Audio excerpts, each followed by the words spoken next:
Hey everybody, it's us again. We're in the car today. Everybody say hi. Hi. Hi. We have our brother from DVR. He's on the phone. We're kind of multitasking. So, like we said, just a recap of step 2. But let's start off with our serenity prayer. Oh, yes. Sorry. Okay. God, grant me the serenity to accept the things I cannot change, the courage to change the things I can, and the wisdom to know the difference. Okay, so a recap from last week was step 2. We came to believe a power greater than ourselves could restore us to sanity. All right, so we remember step 1. Do you remember what's step 1? Admitted we are powerless over alcohol, that our lives have become unmanageable. Correct. And our step 2 was accepting that to believe that a power greater than ourselves. All right, and that restores to sanity. Yes. So step 3 now, we're going to talk about another step where it involves completely giving ourselves over. So the first steps were something we were doing mentally. We were accepting something about ourselves that our lives have become unmanageable. And now we're actually turning our will over to God, because our will, as you know it, has always led us to that dead end. It's always led us right back into our addiction, to that lifestyle. No matter what way of life we live, when we take control of our lives, we end up right back in the same place. So this step 3, my wife's going to take the time now to read it. I'm driving, but I'm going to cut in and try to explain some of it to you. And you guys are more than welcome to share as we read along. Okay, so step 3. It's page 25 in the NA book. See it? Okay, so it says, we made a decision to turn our will and our lives over to a care of a God as we understood Him. As addicts, we turn our will and our lives over many times to a destructive power. Hello. Our will and our lives were controlled by drugs. We were trapped by our need for instant gratification that drugs gave us. During that time, our total being, body, mind, and spirit were dominated by drugs.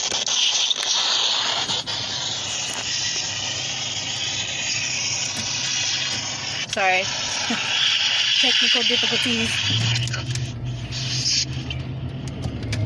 Okay, so then it says, for a time it was pleasurable.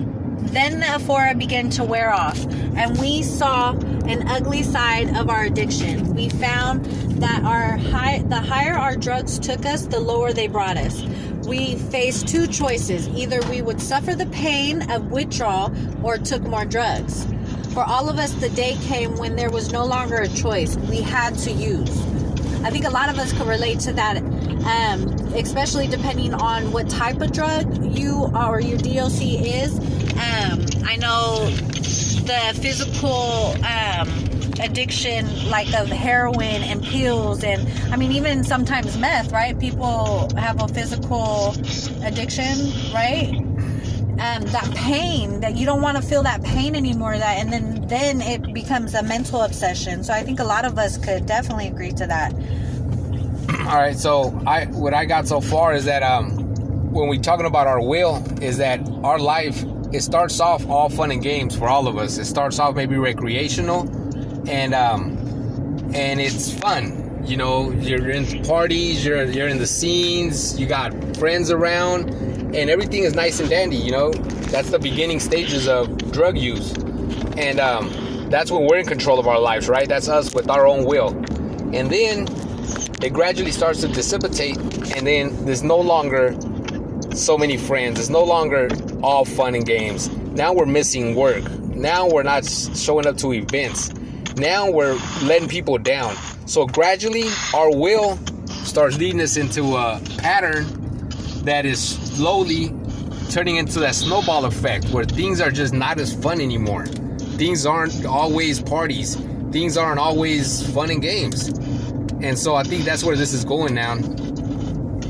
Okay, so then it says, It says, having given our will and our lives to our addiction in utter desperation, we looked for another way. In Narcotics Anonymous, we decided to turn our will and our lives over to the care of God as we understood Him. This was a giant step. We don't have to be religious. Anyone can take this step. All that is required is willingness. All that is essential is that we open the door to a power greater than ourselves. Our concept of God comes not from a dogma, but from what we believe and from what works for us. Many of us understood God to be simply whatever force keeps us clean. The right to a God of our understanding is a total without any catch. Okay, so look. So now we're talking about the part where we're turning our life over to something. Whatever it may be for you, we're not implying that it be God, because we know there's a lot of people who don't believe in that entity to be a higher power for them. And that's okay. If whatever your higher power is, as long as it's something that's keeping you clean, something that you can depend on, then that's what we're okay with. Because it's the concept. You got to be just willing to believe in something greater than yourself. Because you got the whole first step, second step, and now the third one is talking about you got to accept that you have no control over your life, that you have no control over what's going on in your life. And so in order for change, you need to be willing to let go. And for me, because I do have a higher power that is God, is let go and let God. Some people can't use that phrase, but that's okay. As long as you're willing. Okay. So then it says, we have this right. It is necessary to be honest about a belief if we are to grow spiritually. We found that all we needed to do was try. When we gave our best effort, the program worked for us as it worked for countless others. The third step does not say we turned our will and our lives over to the care of God.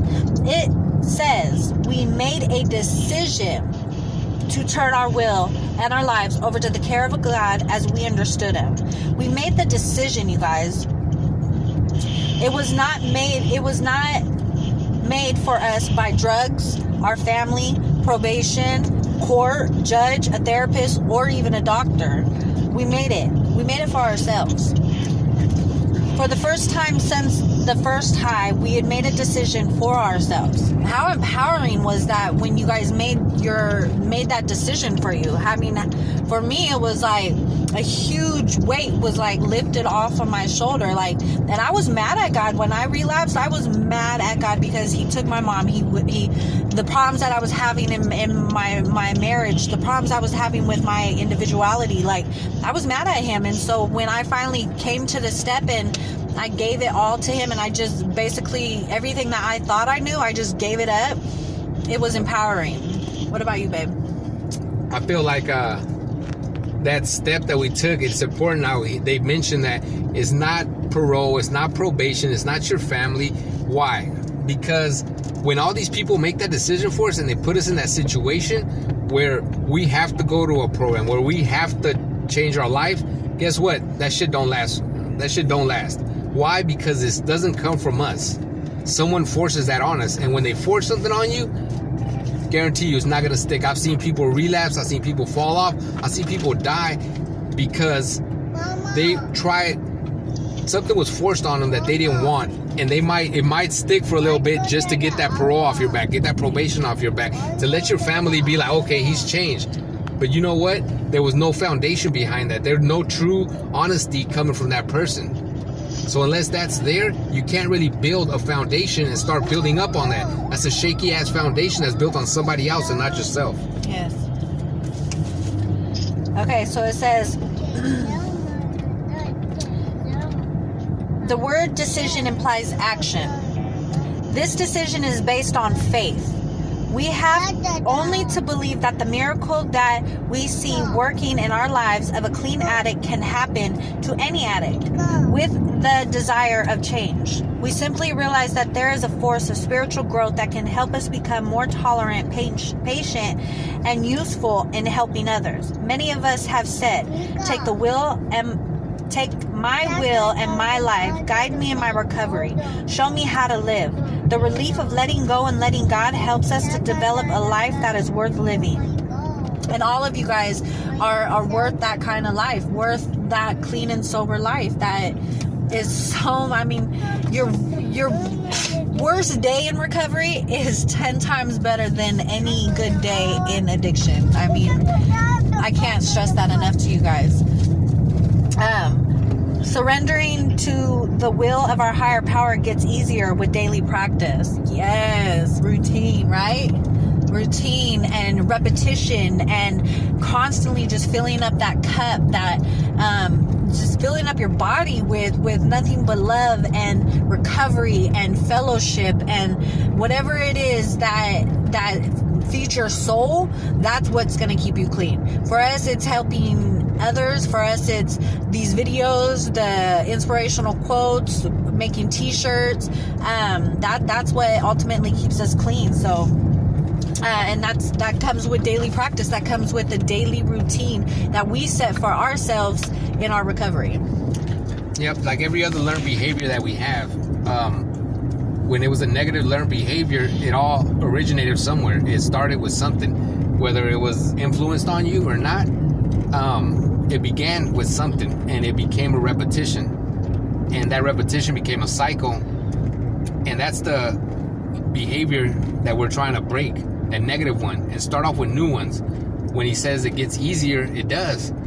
And I wouldn't tell you if it wasn't. You know, the more you do it, the easier it gets. It's a learned behavior. So the more you repeat it, the more gradually it just comes to you like a second nature. It says, when we honestly try, it works. Many of us start over. Start our day with a simple request for guidance from our higher power. Although we know that turning it over works, we may still take our will and life back. We may even get angry because God permits it. At times during our recovery, the decision to ask for God's help is our greatest source of strength and courage. We cannot make the decision often enough. We surrender quietly and let the God of our understanding take care of us. At first, our heads are reeled with questions as what will happen when I turn my life over? Will I become perfect? We may have been more realistic than this. Some of us had turned to an experienced NA member and asked, what was it like for you? The answer will vary, and the member to member, most of us will feel open-mindedness, willingness, and surrender are the keys to this step. We have to surrender our will and our lives to the care of a power greater than ourselves. If we are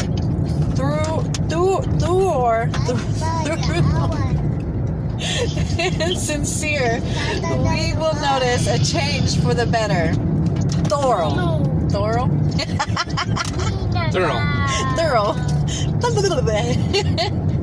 We will notice a change for the better. Our fears are lessened. The faith begins to grow as we learn a true meaning of surrender. We are no longer fighting fear, anger, guilt, self-pity, or depression. We realize that the power that brought us to this program is still with us and continues to guide us if we allow it. If we allow it. I know from experience that the moment I think that, okay, I got this, thanks God for helping me out, thus far, but I think I could take this step, or I think I could get this job on my own, or I could handle this problem or this anger problem on my own. That's the moment you start to fall off. And so you have to literally jump back in there, and you have to be open that you can't do it on your own, that you have to allow it, and allow the program, allow your fellowship, allow everything that you've learned and all the tools that is there for you. You have to allow that having an effect on your life, and know that what you do know, it ain't shit. You know what I mean? And I say that with all the respect in the world. But if it was, then we wouldn't be here as addicts. You know what I mean? And that's just keeping it real. Is that the end of it? No. Okay. We slowly begin to lose the paralyzing fear of hopelessness. The proof that of this step is to show in the ways we live. We have come to enjoy living clean and want more of the good things of NA Fellowship holding for us. We know now we cannot pause our spiritual program. We want all that we can get. We are now ready for our first honest self-appraisal, and we begin step 4. All right, so let me see. Let me tell y'all. Step 3, I think, was very important for me because I was scared to do step 4. So when it comes to step 3, everybody is a little hesitant because they're afraid to move on to the next step.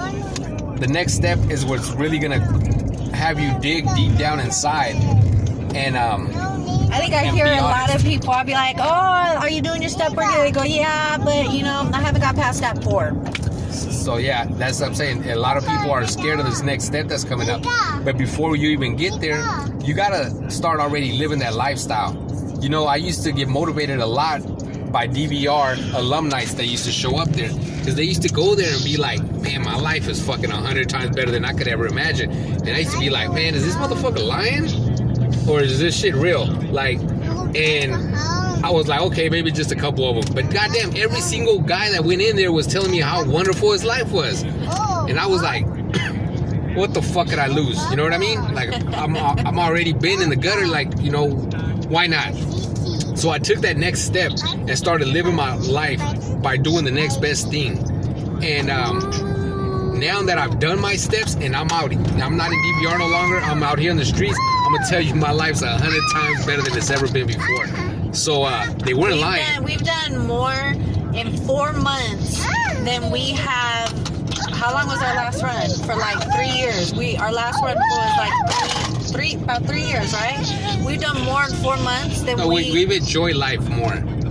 And more too. I mean, like, legitimately. Come on, let's just keep it real. Legitimately. Like, we're not talking about no sliders or no none of that. We're talking about legitimate brick and mortar stepping stones, foundations to a better future for our family and for our kids, and in the relationships and in friendships that we have with you guys.